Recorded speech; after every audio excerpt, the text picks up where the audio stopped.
In today's video, I'm going to teach you how to close all layers in Figma with one click.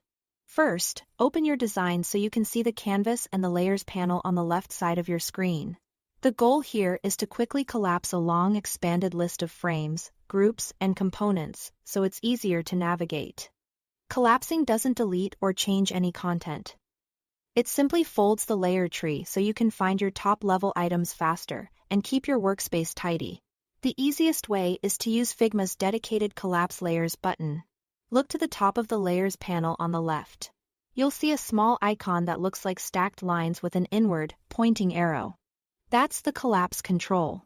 When you click this button with nothing selected on your canvas, every layer in the panel collapses instantly.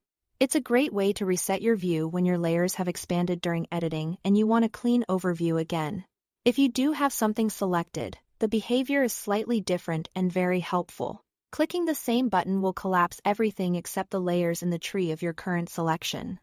In other words, the hierarchy that contains the object you've selected stays open so you can keep working on it, while the rest neatly folds up.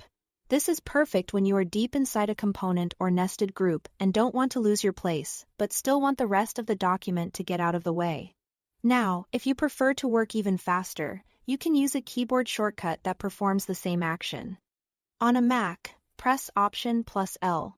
On Windows, press Alt plus L. This shortcut is ideal when you are moving quickly and want to keep your cursor focused on your design rather than the panel. Just like the button, it will collapse all layers when nothing is selected, and preserve the open tree for your current selection when something is highlighted. A quick tip as you use these: remember that collapsing layers is all about visibility in the panel. Your frames, groups, and components stay exactly where they are on the canvas. Use the button or the shortcut whenever the list gets unwieldy, after drilling into nested elements, or before handing off a clean file to collaborators. If the panel doesn't seem to react the way you expect, double-check whether you have an object selected, since that affects what remains expanded. That's all there is to it. Thanks for watching.